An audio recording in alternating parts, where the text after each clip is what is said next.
আলাইকুম। আপনারা সবাই কেমন আছেন? আশা করি আল্লাহর রহমতে ভালোই আছেন।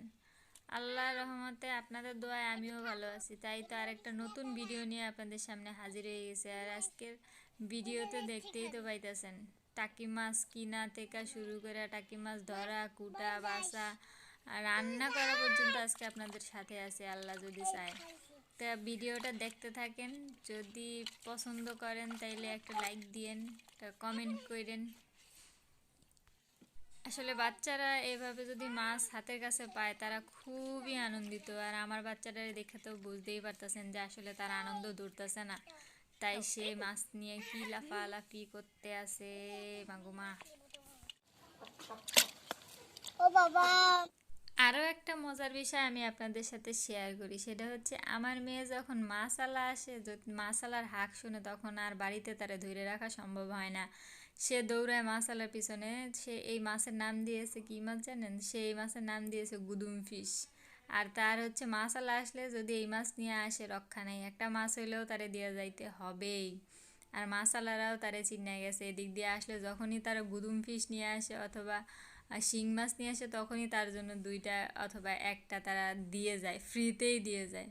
তাহলে বুঝেন সে মাছের কতটা ভক্ত। আর সেই মাছগুলোরে প্রত্যেক দিন পানি দিয়ে জিয়ায় জিয়ায় রাখে, বুঝছেন। আর অবশেষে মাছগুলো হয় হারায় যায়, নাহলে বিলি খায়, নাহলে চিকাতে খায় নাই। এই হইল গিয়া তার মাছের হিস্ট্রিতে। আজকে সে অনেকগুলা মাছ পাইয়া খুবই আনন্দিত। সে মনের ইচ্ছা মতো ঘাটতেছে। আমিও তারে নিষেধ করি নাই যে বাবা তুমি ঘাটো, তোমার ইচ্ছা মতো যতক্ষণ তুমি পারো ঘাটো। তো যাই হোক, কথায় কথায় আসল কথা বলতেই ভুলে গেছি। আজকে আমি এই মাছের ভর্তা, টাকি মাছের ভর্তা, মানে কোনো রকম বাটা ছাড়া, হাতে কাটা বাছার ঝামেলা ছাড়াই আপনাদের এই ভর্তা রেসিপিটা আজকে শেয়ার করতে চাই। আর যার জন্যই আজকে এই মাছগুলো রাখা। সে এদিকে তার কাজ করুক, আর আমি আমার রান্না বাড়ার বাকি কাজ যেটুকু আছে সম্পূর্ণ করি।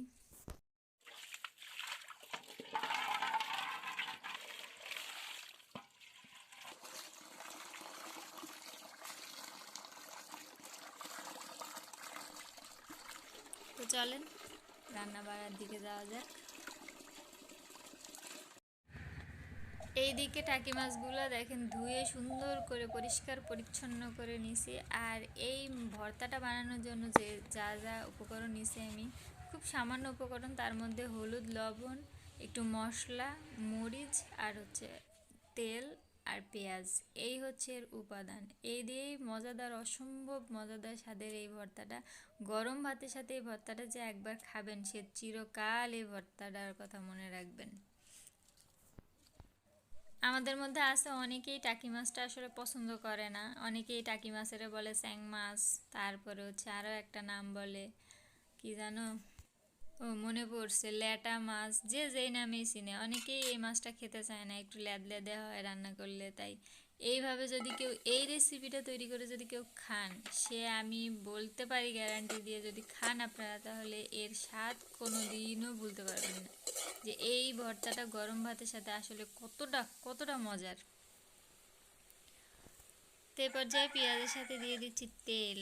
আর যেটা বলতে চাই সেটা হচ্ছে এই ভর্তার জন্য অনেক বেশি তেল প্রয়োজন, কারণ এই ভর্তাটা শুধু কয়রাতে নাড়াচাড়া করেই রান্না করা হবে, যার জন্য যখন শুকায় যাবে পানিটা তখন অনেক তেল প্রয়োজন। তো যাই হোক, দেখতে থাকেন। যতটাই কিপটা হই আর যাই হই, কিছু কিছু জিনিসে আসলে তেল ছাড়া হয় না, এটা মানতেই হবে। আমি যদিও একটু সাশ্রয়ী মানুষ, তারপরেও মানে এইসব রেসিপিতে আসলে সাশ্রয়ের কোনো কাম নাই। এইসব রেসিপিতে তেল ঢালতেই হবে। যাক, আমিও সেই ক্ষেত্রে আর কৃপণতা করলাম না, ঢেলে দিলাম যতটা পরিমাণ তেল দরকার। আরও কিছুটা তেল রাখলাম, যদি শেষে দেওয়া লাগে তাহলে দিব।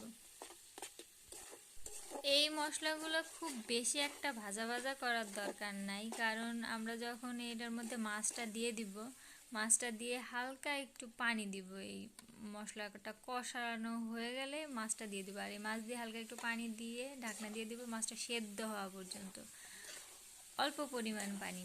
আর মাছটা সেদ্ধ হয়ে গেলে তারপরে এটা যখন আস্তে আস্তে ভাজা ভাজা হয়ে যাবে, ভাজতেই থাকবেন, তখন দেখবেন পেঁয়াজ কাঁচামরিচ এমনি ভাজা ভাজা হয়ে যাবে। ওটা আর ভাজা ভাজা করে আগেই দেওয়ার প্রয়োজন নেই।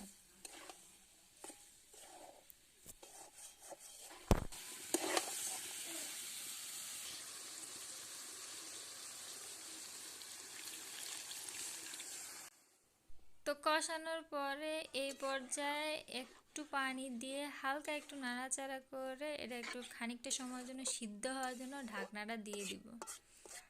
আর এই সময়ের মধ্যেই মাছগুলো সিদ্ধ হয়ে যাবে। টাকি মাছ সিদ্ধ হতে খুব বেশি সময় লাগে না, আর অতিরিক্ত পানিও দেওয়ার প্রয়োজন হয় না।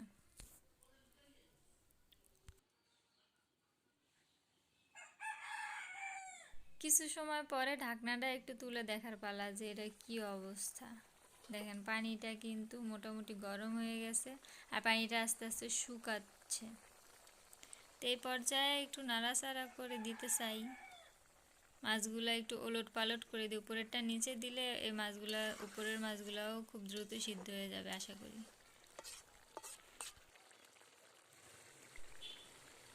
পানিটা দেখেন আস্তে আস্তে শুকায় আসতেছে। আর আমি এর আগেও আপনাদের বলছি আর এখনও বলি, আমার ভাষা নিয়ে যদি কেউ আসলে হাসাহাসি করেন তাইলে আমার কিছু বলার নাই। আমি আসলে অত শুদ্ধ ভাষা অত সুন্দর করে বলিতে পারি না, কারণ মাতৃভাষা আমি ছাড়তে পারি না। তো যে যা মনে করেন আর কি, ক্ষমা সুন্দর দৃষ্টিতে দেখিয়েন। তো এই পর্যায়ে যখন মাছের পানিটা শুকায় যাবে তখন এটাকে আস্তে আস্তে আস্তে আস্তে হালকা আছে যে নাড়াচাড়া নাড়াচাড়া করে এরকম শুকনো একদম পানি একদম শুকায় যাবে, তখন অল্প অল্প করে তেল আপনারা চাইলে ঢালতেও পারেন, নাও ঢালতে পারেন। আসলে এটার মধ্যে হিউজ তেল আসছে, আমি মনে করি না আর তেল দেওয়ার দরকার আছে। এটা ভাজতে ভাজতে একটা সময় যায় এটা কালারটা একদম কালো হয়ে যাবে, কালো কালো হয়ে যাবে। কেউ যদি চান যে না আমি আরও ভাজা ভাজা খাবো, কেউ কেউ একটু নরম পছন্দ করেন, যে যেভাবে পছন্দ করেন এটাকে পরে সেভাবেই উঠায় নিতে পারেন।